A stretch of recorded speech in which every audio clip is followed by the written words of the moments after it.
There's a curve most people never see. It doesn't show up on calendars. No one sits you down in school and says, one day your life will keep moving, but something inside you will quietly turn. It isn't marked by a birthday cake or a retirement party. It's not loud, and yet around 60, many people feel it. From the outside, you look the same. You still show up. You still handle what needs to be handled. Your voice still sounds like your voice. But inside, a quiet axis begins to shift. The soul changes direction. It's not dramatic. It's almost gentle, like a tide that stops pulling you out to sea and starts drawing you back toward shore. The things that once motivated you, approval, achievement, being needed, being impressive, begin to lose their grip. Not because you failed, not because you gave up, but because something deeper is waking up. Carl Jung believed the first half of life is devoted to building the ego, creating a place in the world, earning love the ways we're taught to earn it. And then, in the second half, the psyche turns inward, not to retreat, but to return, to integrate what was left behind, to meet the parts of you that never got a voice. If you're feeling that curve, you're not broken. You may be standing at the beginning of your truth. The strange thing about this curve is that it doesn't arrive like a crisis. It arrives like a quiet mismatch. One day, you put on an outfit that used to make you feel confident, and it suddenly feels like a costume. Not because it looks bad, because it feels like it belongs to someone you used to be. You're in the same room, with the same kind of people, having the same kind of conversations. And you realize you're smiling at the right moments, nodding at the right places, but something inside you isn't there anymore. You're present, you're polite, you're functional, but you're not moved. And that's when you start noticing the small signs, the ones you can't really explain without sounding ungrateful. You don't care as much about proving yourself.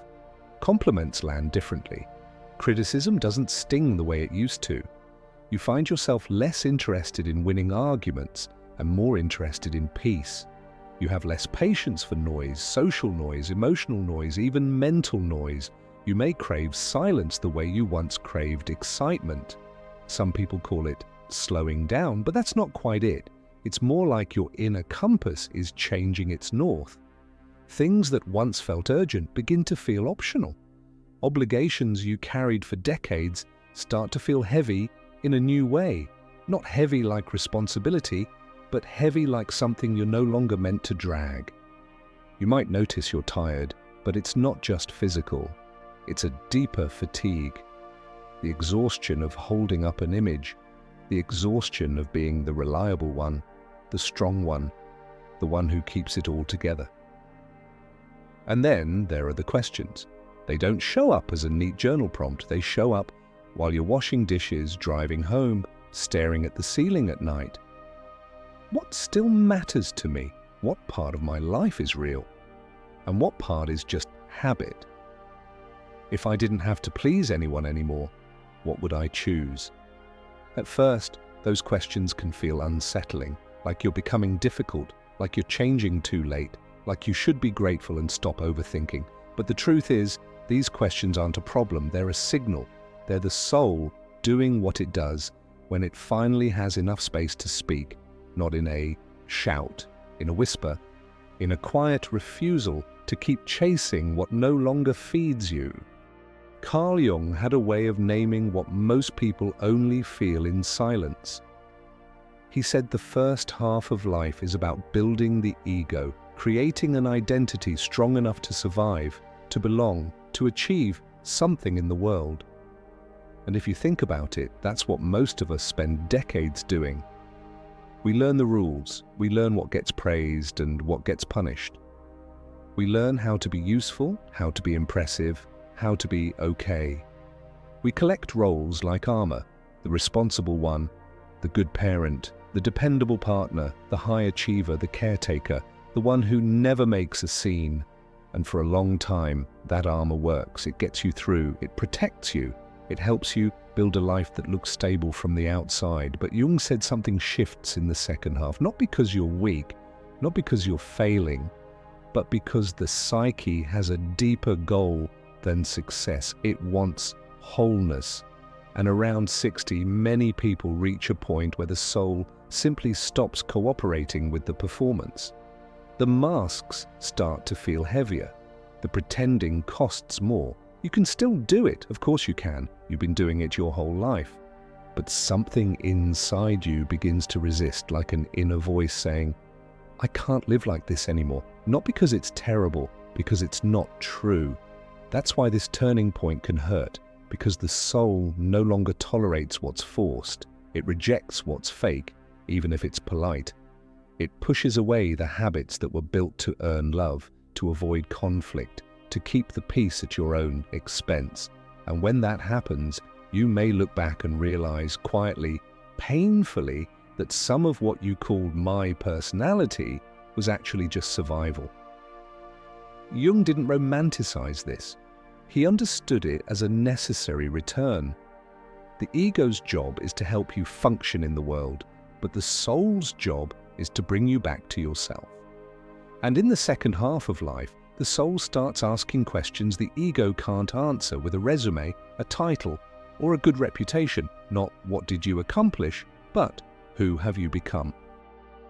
This is where a lot of people get scared. Because when the soul changes direction, the first thing you often feel isn't joy, it's distance. You look at your life, your routines, your relationships, even the things you worked so hard for. And for a moment it can feel like you're watching a play you once believed in completely. Same stage, same lines, same applause. But something in you is sitting in the back row now, quietly thinking, is this really it? And here's the reframe most people never get. It's not depression, it's clarity. I'm not saying no one struggles with depression, of course they do, but this specific feeling many people describe around 60 has a different flavor. It's not a dark void that says nothing matters. It's a clear, steady voice that says what matters is different now. It's the soul whispering, stop searching outward for what can only be found within. That's why you might feel tired even when life is fine. That's why you might feel restless even when everything is stable.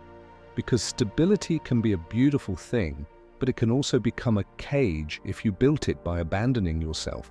And this shift doesn't always come with obvious reasons. You can wake up on a normal morning, make coffee the same way you always do, and suddenly feel it. The old hunger is gone, the old pressure is gone, and in that empty space, a new kind of longing appears. Not the longing for more, the longing for real, for silence that isn't loneliness, for peace that isn't numbness, for a life that doesn't require you to keep performing a version of yourself just to stay loved. If you've ever thought, what's wrong with me? I should be happy. I want you to hear this. Nothing may be wrong with you. Something may be honest in you. This is what Jung pointed toward when he talked about the second half of life. Not a decline, not an ending, but a turning, like the psyche finally pivoting toward the parts of you that were postponed, ignored, or sacrificed just to get through the first half. And once that turning begins, you can't unfeel it. Once the soul turns inward, it starts doing something that can feel both gentle and relentless. It begins an audit. Not the kind you can solve with a checklist. Not the kind you can outrun by staying busy. This is the deeper review, the one that happens when you finally have enough life behind you to see patterns and enough time ahead of you to realize you don't want to repeat them. So things come back. Your marriage, the way you loved, the way you didn't, the years you swallowed words to keep the peace, the years you carried everything so no one would be disappointed. Your children, what you gave them, what you couldn't give them, what you wish you had known. Your work, what it built in you, what it took from you. Old wounds you thought were over, suddenly rising like a tide. And here's what's important.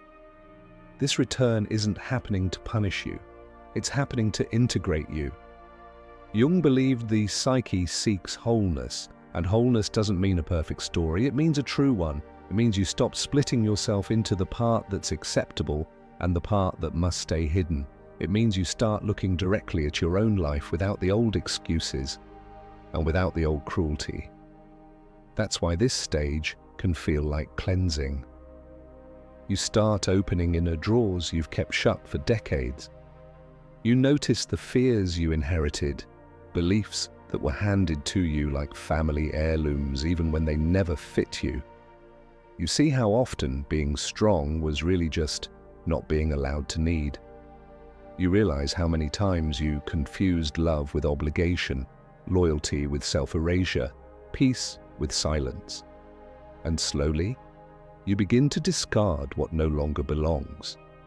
Sometimes it looks like forgiveness, not the kind that pretends nothing happened, but the kind that says, I won't carry this poison anymore. Forgiving parents who never knew how to love properly, forgiving partners for what they couldn't give, forgiving yourself for what you did while you were still wounded and trying to survive. Sometimes it looks like grief, the grief of the paths you didn't take, the person you might have been if you had felt safer, the dreams you folded away because you were needed elsewhere. And underneath all of it is a new craving. Not for a new title, not for a younger face. The soul doesn't crave upgrades, it craves quiet peace, meaning, the reassurance that despite everything you've lived, beauty still exists. That something essential is still here. That you're not too late to come home to yourself. What's almost eerie is how ordinary life can look while this is happening. You're still doing the errands, still answering messages, still showing up to birthdays, appointments, dinners. But inside, you're starting to notice the invisible shift in real time, like a radio station you've listened to for decades is slowly fading, and another frequency is coming in. It shows up in small, almost embarrassing moments.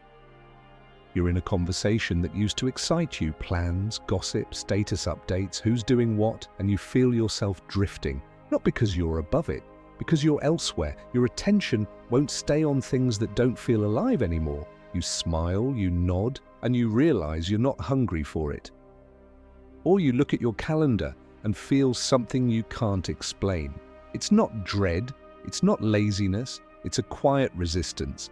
A part of you asking, do I really want to spend my remaining time like this?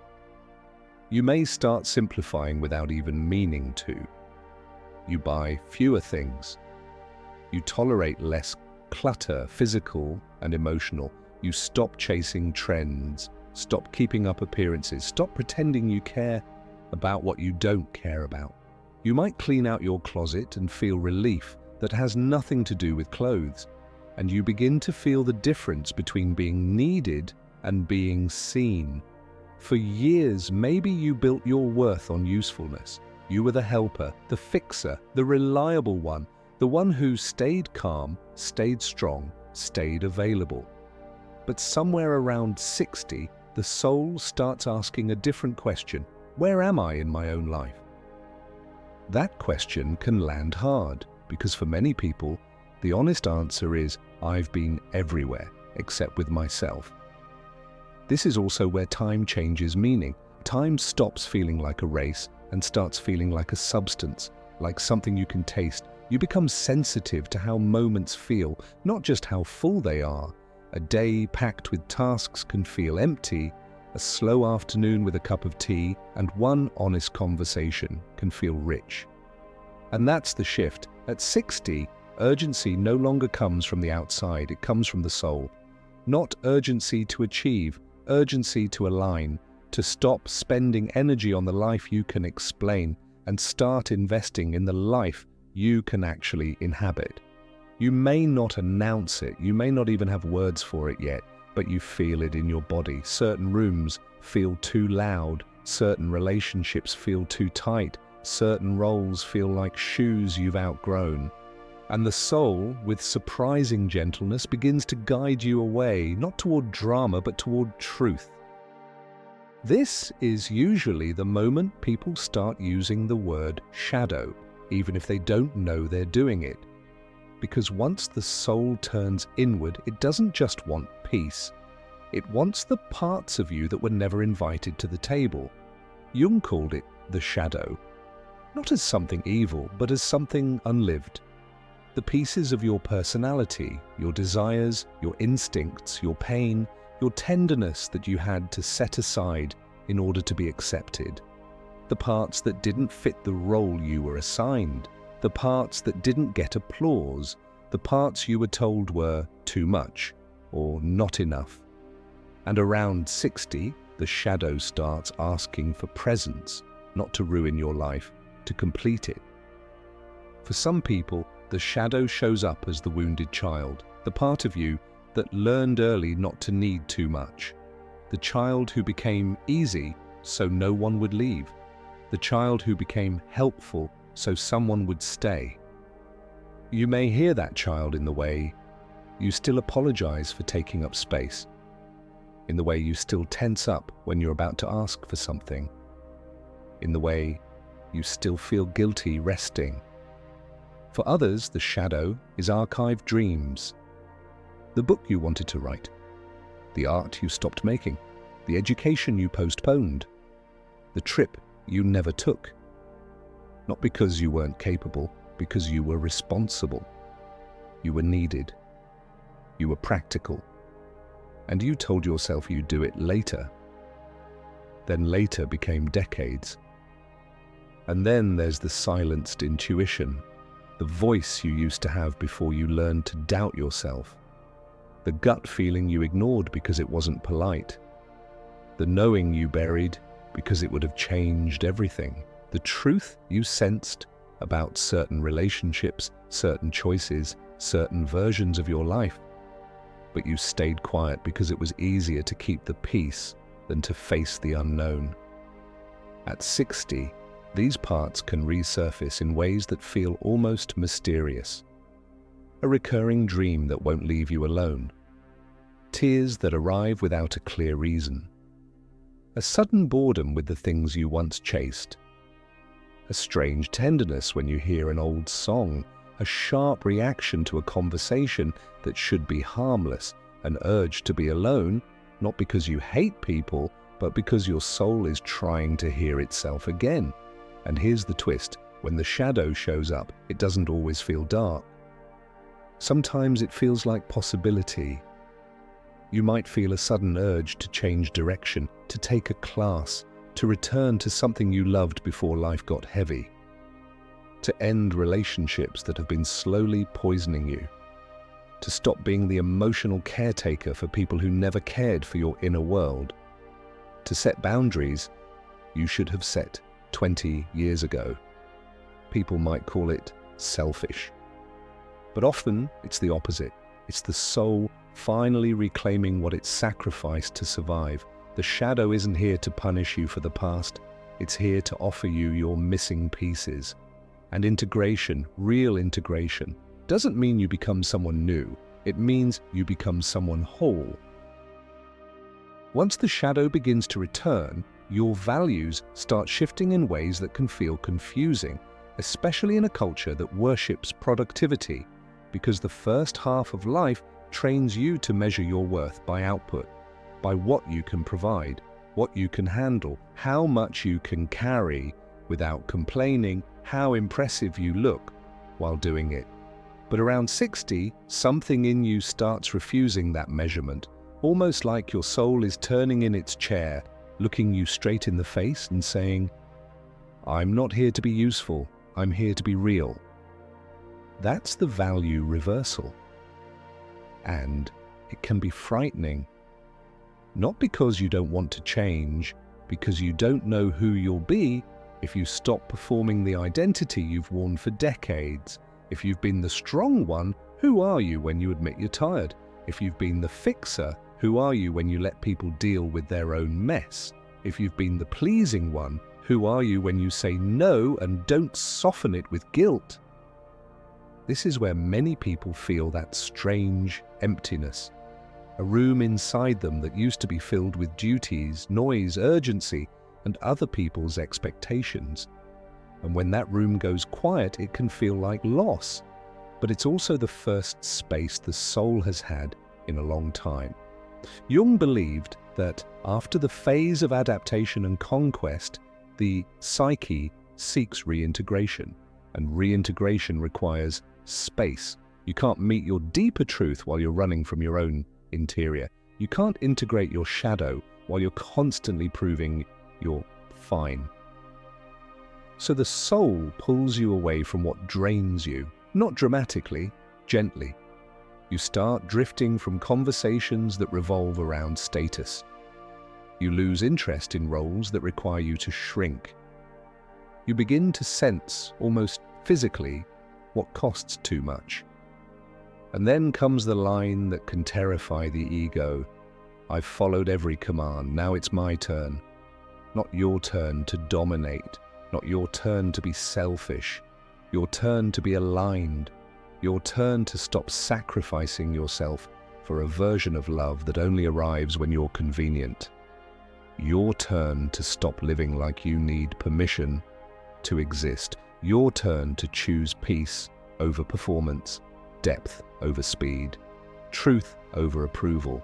From the outside, people may not understand. They might say you're changing. They might say you're becoming distant, difficult, different. But inside, it doesn't feel like becoming someone else. It feels like coming back. And that return can shake your life, not because it's wrong, but because it finally tells the truth about what was never sustainable. Every true turning point carries a quiet demand. Something has to die, not in a dramatic, catastrophic way, but in the symbolic sense Jung spoke about. Because nothing genuinely new can emerge in the psyche while the old structures still rule from the inside. And around 60, many people feel this without having language for it. The first things that begin to loosen their grip are subtle. The need to be liked, the need to be right, the need to be admired for holding everything together. The pressure to be endlessly capable, endlessly available, endlessly strong. You start noticing how exhausting it is to keep earning your place. So slowly, certain things begin to fall away. The need for approval that kept you silent when you should have spoken. The illusion of control that made you believe everything depended on you. The habit of saving everyone while neglecting yourself. The obsession with being perfect so no one could question your worth. The identity built around suffering quietly and calling it virtue. These things don't disappear without resistance, because for a long time these strategies worked. They protected you. They helped you survive. Letting them go can feel like betrayal of who you were, of the life you built, of the rules you lived by. But when these inner structures begin to dissolve, something unexpected happens. You breathe differently. It's as if the soul, after decades of constriction, opens a window. The air feels cleaner, lighter. You become more sensitive, not fragile, but alive. You notice beauty again. You feel your own limits without shame. You stop apologizing for needing rest, space, solitude. And then come the urges, the urge to write things you never said out loud, to paint, even if no one ever sees it, to walk alone without a destination, to study something just because it interests you, to sit in silence and feel what's actually there, to travel, not to collect photos, but to experience yourself in different places. These impulses aren't random, they're signs of rebirth, not the rebirth of a younger self, but of a truer one, a self that no longer wants to impress, only to express. A self that understands that healing doesn't always come from fixing the past, but from finally living in the present without armor. You're not starting over from nothing, you're starting from what remains after everything false has burned away, and that is the most honest place to begin. This is where the second spring begins, not the spring of youth, loud, hungry, rushing toward the future. This is a quieter season, a mature spring that grows from roots that have survived storms. And when it blooms, it doesn't bloom with excitement, it blooms with compassion. Around 60, many people finally stop talking to themselves like an enemy. The inner voice that once judged every mistake, replayed every regret, demanded constant improvement, starts to soften. Not because you've become passive, because you've become honest. You begin to see your past with different eyes. You recognize the version of you who did what she had to do, the version of you who stayed because leaving felt impossible, the version of you who worked too much because survival demanded it, the version of you who kept the peace because conflict felt dangerous. And instead of blaming that person, you feel tenderness. I did the best I could with what I had. That sentence sounds simple, but it can be the most liberating thing you ever say. Jung called this kind of return a late individuation, a gathering of the scattered self, the forgotten feminine, the suppressed masculine, the wounded child, the wise elder. The parts that lived in separate rooms inside you begin to meet, not to fight, but to recognize each other. And from that meeting, lightness becomes urgent. Not a fake lightness that pretends nothing hurt, a conscious lightness that says, yes, the pain was real, but it doesn't get to drive anymore. You don't erase your story, you reconcile with it. And in that reconciliation, you stop dragging your past behind you like a chain. You carry it like wisdom, quiet, grounded, and finally yours. There's a kind of beauty that only appears when the rush is gone. It shows up in the pauses between words, in the way someone can sit quietly without needing to fill the space, in eyes that have seen loss and still soften at a sunset, in a face that no longer tries to look young but looks real, present, unguarded, unmistakably alive. This is the beauty of presence, and it changes your relationships. You begin to drift away from what drains you without drama. You stop forcing closeness with people who only love the version of you that performs. You stop explaining yourself to those committed to misunderstanding you, not out of bitterness, out of clarity. You start choosing what nourishes you. The friend who feels like exhale, the conversation that goes deep without effort, the kind of love that doesn't demand you shrink. Love at this stage often becomes quieter and truer. Less about being chosen, more about choosing consciously, less about fantasy, more about companionship, shared silence, a glance that understands, a presence that honors space. And solitude changes too. Solitude stops meaning abandonment and starts meaning freedom. The freedom of keeping yourself company. The freedom of hearing your own thoughts without interruption. The freedom of not needing an audience to feel real. At 60, you start to understand something simple and revolutionary. You don't have to be explained, you have to be lived. And when you live from that place, steady, honest, unafraid of quiet, you begin to radiate.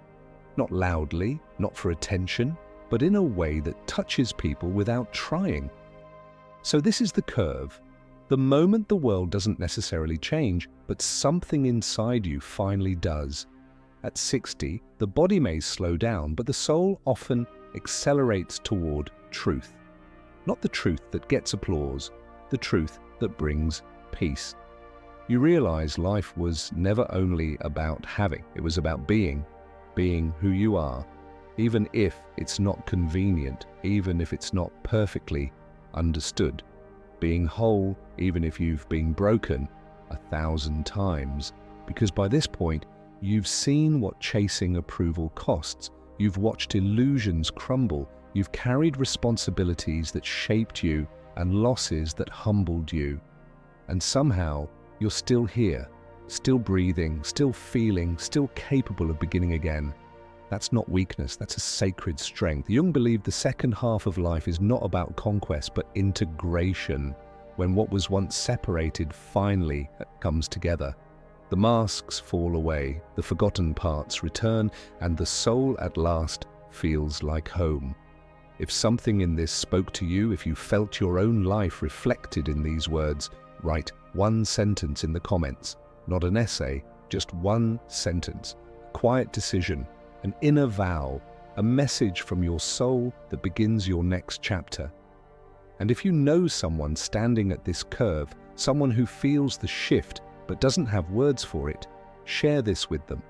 And if you want to keep walking this road with us, a place where the soul is allowed to breathe, subscribe, and turn on notifications, because here, every silence is given a voice, and every honest story has room to bloom.